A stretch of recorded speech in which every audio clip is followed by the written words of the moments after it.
What is up, everybody? Dak here, and well, I'm kind of back. So, yeah, what exactly have I been doing? Yep, I've still been doing things. I've been busy, I've been working, I've been doing all the good things.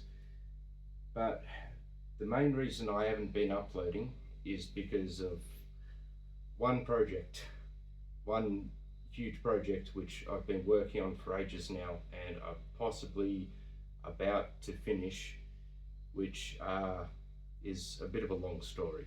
So first off, this video, it's going to be kind of just straight out of my mouth. I haven't prepared for it at all. It's been so long since I've made a video that I figure really low quality is better than nothing. And obviously that's been better than nothing the whole time. But anyway, here you go. So this all comes back to basically ages ago. I tried to make a rotary subwoofer. This is ages ago, like 7 years ago now. Ages ago, I tried to make a rotary sub.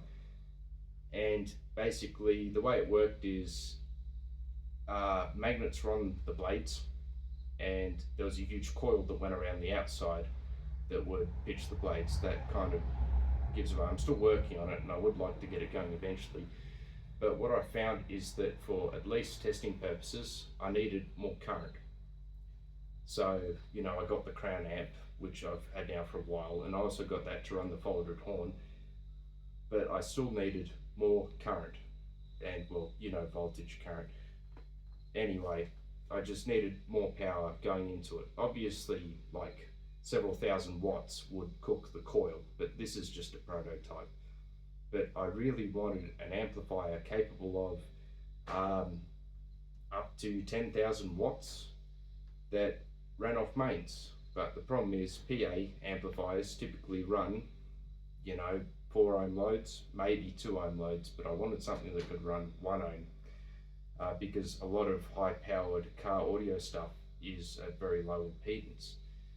And that's another thing too, which is a lot of rack mount PA amplifiers are very expensive, whereas car audio amplifiers are not nearly as expensive, especially considering a lot of them are just sort of consumer grade, whereas whenever you go above a couple thousand watts, unless they claim 10,000 watts and they only output 1,000 watts, generally if they're over a couple thousand watts true real power, then they'll go up significantly in price, because they'll go from a consumer grade product doing the job to a professional product being required to do the same job.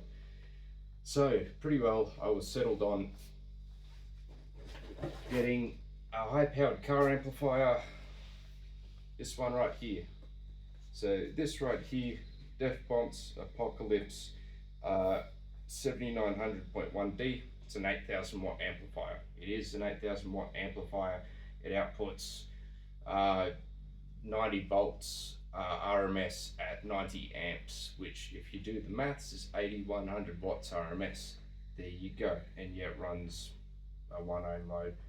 Those are the power inputs. So these are 0 gauge, or I think they might be oversized 0 gauge, it might be 2 ohm.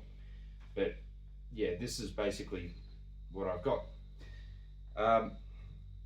I can put this in a car, put a bunch of batteries in it, and get 8,000 watts out of it. But what I was really wanting to do was come up with a way to run this off mains power without it needing to connect to batteries. I wanted to give it, basically, I wanted to get a regulated power supply to run an amplifier like this. So the first choice for that is just getting old computer power supplies, and you can modify them to increase their output voltage, but when I first started the project that was a bit out of my scope. Another option is pretty well just have a battery bank and charge it, but ideally having a regulated bank would be better, as the more current you draw, the more voltage drops and the less power you get. And especially too for an AGM battery that might sit at 12.8, 12.9 volts when it's fully charged. When you draw significant current out of it, it'll drop down to 11, 10.5 volts. And by the time you get to 10.5 volts, this thing is no longer an 8,000 watt amplifier. If it doesn't go into undervolt protection, it's probably like a 4,000 watt amp. So I knew I wanted to make a regulated power supply. Something like this unit right here. This is got this just from my local J-Car, which is like Radio Shack in Australia. And this unit right here is capable of 40 amps at 15 volts. And it's regulated, so you can set a current limit, you can set a voltage limit, and yeah, it's got these big beefy connectors on the back. But this won't run that amplifier up to max. This is only capable of 40 amps at 15 volts, and I would need about 600 amps at 15 volts, I think it is, to run that amp at full power. So yeah, this ain't gonna cut it. Buy multiple of these? Nah. How hard is it to build a power supply? How hard is it to build a switch mode power supply? Oh, it can't be that hard. Ladies and gentlemen, this is where reality bites. This is what I've been doing for the past year and a half. I've been attempting to make from scratch, from virtually zero knowledge, well, not virtually zero knowledge, but very little knowledge, a switch mode power supply like this one right here. By the way, yeah, this is say rated at 600 watts, and if it was a transformer, like as in a regular power transformer, like on a telephone pole, I wouldn't be able to pick this up with one hand. So yeah. So the first major difference between a standard power supply and a switch mode power supply is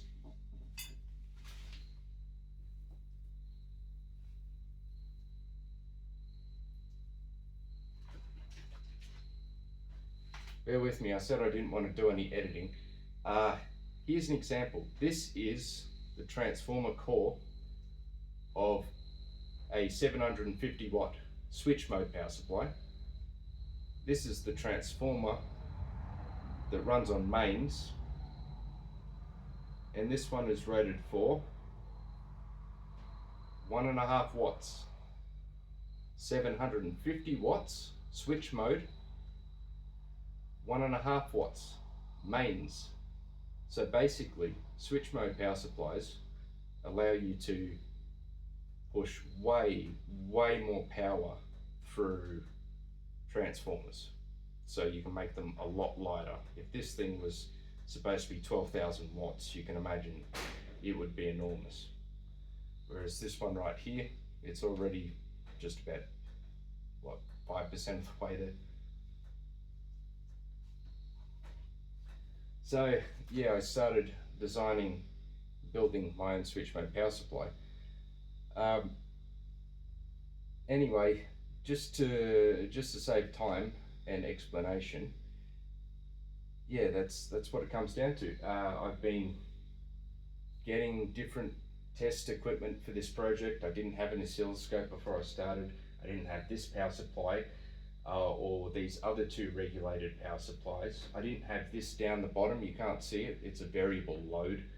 I didn't have a desoldering station. I had this soldering iron. I didn't have a hot air station. I had this multimeter, but I did not have a component tester or anything like that. And this right here, not sure how much you can see, but this is the power supply as it currently stands. I'm currently waiting on a control chip to arrive. So yeah, it's kind of wild. I think I will make a video on it because I've recorded a lot of videos over time. It's just I haven't edited it together because I just didn't really feel like putting together an unfinished video for an unfinished project, even though the project has taken me this long. I feel like I'd want the project to be finished before I then, if I would have turned it into a video. But basically, sort of what happened is with me starting off this project, I sort of got a lot more of a respect for electronics and electrical engineering, so I decided to give electrical engineering a shot at university, and so far, yeah, I've been going pretty good at it. So, uh, so that's been fun. But yeah, so now I'm kind of back at uni more often doing electrical engineering, and it kind of turns out that this, what I'm working on right now, I can use it for my final year project. So that's fun. I'm still keen to get it done, even though I'm technically only second year right now, and final year I think is fourth year. So this will be done well ahead of schedule for that, hopefully. Jesus Christ. But yeah, that's what I've been up to. I've been going through, and I will make a standalone video on it, but so many iterations of this, um, and just spending so much time on it. And like, even as I look around now, I've got tools over there I bought for this project, and the amount I've now spent on this project is definitely more than it would have cost to just buy a switch mode power supply. But the knowledge is priceless. I kept telling myself that the knowledge is forever. And well, if I ever need to make a second one, that one will be cheaper. So that's something else I'm considering too. If I make a really good bulletproof power supply, then I could potentially sell them to people, because this thing I could potentially be able to do it fairly cheap. So yeah, that's what I've been up to. So hopefully people are still interested. I mean, yeah, I suppose I don't really have anything to go off now, but this is still technically an audio related project. Not only that, but I'm thinking videos coming up. Hopefully you're still watching, hopefully you're still interested, because I really don't plan on editing this video. I'm just planning on being rambly to keep your attention.